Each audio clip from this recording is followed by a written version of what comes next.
المشاهدون الأفاضل، طيب الله أوقاتكم أينما كنتم بكل خير. أحييكم وأقدم نشرة أخبار المساء والمستهل بالعناوين.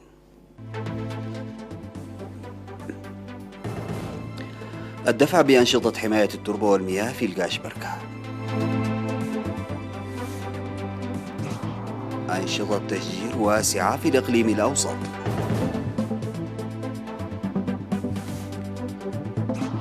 دعم أهلي للمحتاجين في مديريتي عرزة ومندفرة بالإقليم الجنوبي. ماكرون وميركل يؤكدان السيادة الأوروبية والاستقرار في شرق المتوسط. ترامب يجدد تعهده بسحب القوات من العراق. وفقدان 14 في تصادم سفينة شحن وناقلة نفط قبالة شنغهاي.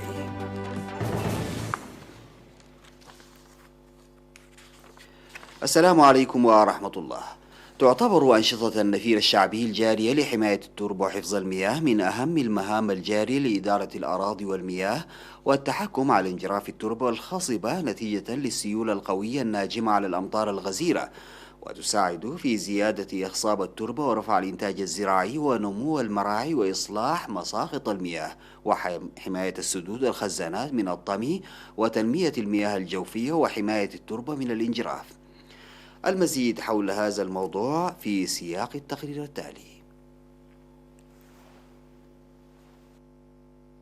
دعا خبير حماية التربة وحفظ المياه في مكتب وزارة الزراعة بإقليم القاشبركة سيد جيتوم سمري للدفع بأنشطة حماية التربة التي تنجرف نتيجة السيول القوية، وقال إن مناخ معظم أنحاء إقليم القاشبركة يعتبر جافا وشبه جاف، ويحصل سنويا من 150 إلى 700 ملم من الأمطار غير المنتظمة، وتتسبب غزارتها في انجراف التربة في الأراضي المجدبة.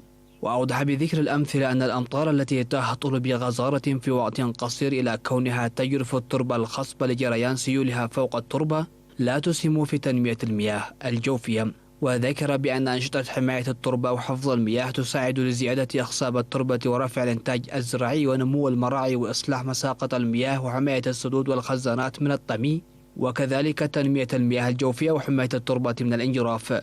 وأشار إلى أن أغلب أنشطة حماية التربة وحفظ المياه تنفذ بالنفير الشعبي، وقد بدأت في الأشهر الأولى من عام 2020 بوتيرة متسارعة، لكنها تباطأت من بعد بسبب وباء فيروس كورونا المستجد، ويجب مواصلة تلك الأنشطة في المزارع أيضا. وأوضح سيد جيتوم بناء مدرجات بطول 128 كيلومتر في المراعي هذه السنة، و81 كيلومتر في مساقط مياه سدود قرست وفانكو وفيسكو، وتمهيد 2479 هكتار بالنفير الشعبي.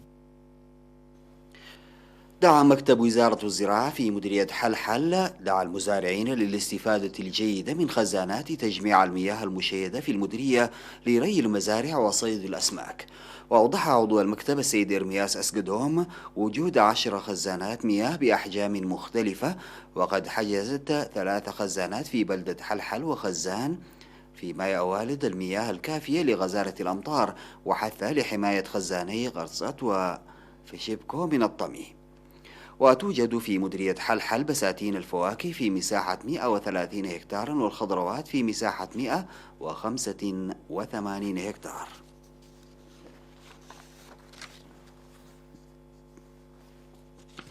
تجري أنشطة نفير واسعة في 16 مديرية بالإقليم الأوسط بمشاركة السكان وقوات الدفاع والمؤسسات والأفراد.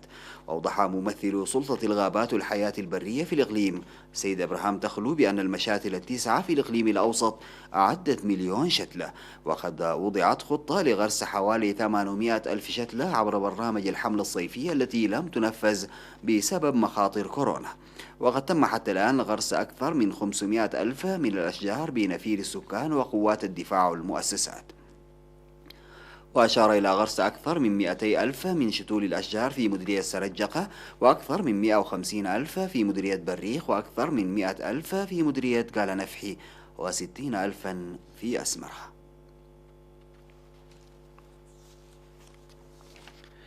قدم السكان والمحسنون من أصحاب المؤسسات دعما للمحتاجين في مديريتي عرزة ومندفرة. وبموجب ذلك تبرع مواطن يقيم في مدينة ماي الدمى بمديرية عرزة فضل عدم ذكر اسمه 400 كنتال من الذرة وزع للمحتاجين في مناطق عدقابة وحدش عدي وملاد مانتا، فيما وزع 87 كنتالا من الذرة استخرجه سكان منطقة عدقابة وحدش عدي للأسر المحتاجة، فيما وزع بذات السياق 9286 نقفة استخرج من سكان مناطق عد قردة وعد بياني وادم بحنس وعد نؤمن في بلدة عرزة. وفي مديرية مندفرة تبرع سكان عد قاهل ب 146 ألف نقفة وعد قمرو 143 ألف نقفة وتم توزيعه على المحتاجين، فيما تبرعت جمعية الإعاقة الذهنية والجسدية لأعضائها بالذرة وغيرها من أنواع الأغذية ومواد نظافة. في غضون ذلك عفى المواطنون المقيمون في الداخل والخارج وكذلك في منطقة مايدمة وعرزة ومندفرة لمستأجري منازلهم ومؤسساتهم مدفوعات الإيجارات. بعد الفاصل سادتي نعود بالأخبار الخارجية.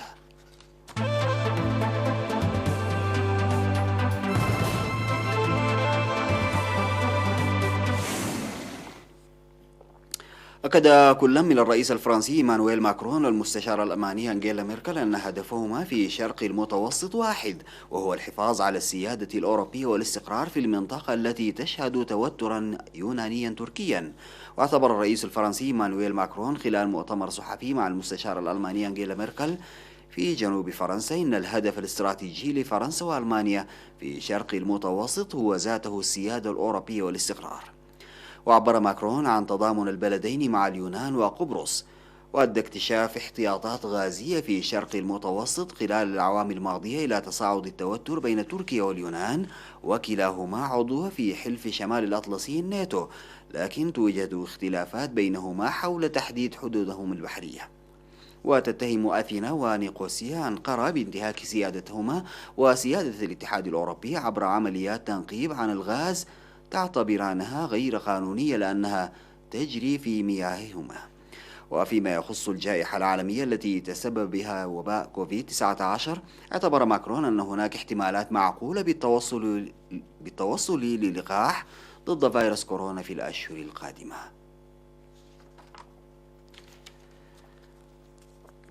جدد الرئيس الأمريكي دونالد ترامب تعهده بسحب العدد المتبقي من القوات الأمريكية بالعراق، لكنه قال إن واشنطن ستظل مستعدة للمساعدة إذا قامت إيران المجاورة بأي عمل عدائي.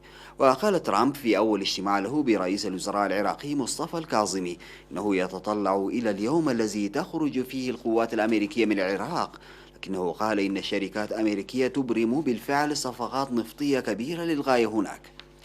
ويأتي أول اجتماع لترامب برئيس الوزراء العراقي في وقت يشهد تصاعدا جديدا في التوتر بين الولايات المتحدة وإيران. وأكدت الولايات المتحدة والعراق في يونيو التزامهما بخفض عدد القوات الأمريكية بالعراق في الشهور المقبلة، وعدم وجود خطط أمريكية للحفاظ على قواعد دائمة أو وجود عسكري دائم في العراق. ووقعت 5 شركات أمريكية ومنها شيفرون على اتفاقيات مع الحكومة العراقية تهدف لتعزيز استقلال العراق عن إيران في قطاع الطاقة. وتنشر الولايات المتحدة زهاء 5000 جندي في العراق، وينشر التحالف 2500 آخرين.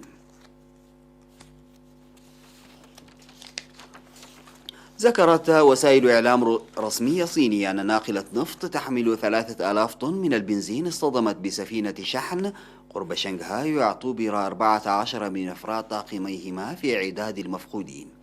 وعرض التلفزيون الصيني لقطات للناقلة تحترق في البحر في حين يضخ حرس الحدود الماء صوبها لإخماد الحريق.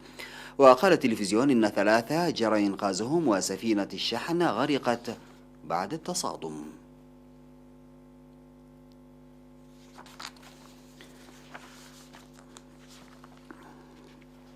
رفعت شركة أبل الأمريكية للتكنولوجيا من قيمتها في السوق بشكل لافت لتصل إلى 2 تريليون دولار، هي أول شركة في العالم تبلغ هذا المستوى بعد أن وصل سعر الأسهم في بورصة وول ستريت بنيويورك إلى حوالي 468 دولارا. ويرجح مختصون اقتصاديون في مجال التكنولوجيا هذا الارتفاع الكبير إلى زيادة المبيعات والطلبات خلال فترات الإغلاق التي عرفها العالم بسبب تفشي وباء كوفيد-19 والقيادة الثابتة للمدير التنفيذي تيم كوك الذي خلف ستيف جوبز في 2011. ولاحقا تبعتها شركات أمازون ومايكروسوفت وألفابيت التي تملك جوجل، وجميعها تخطت قيمتها السوقية تريليون دولار.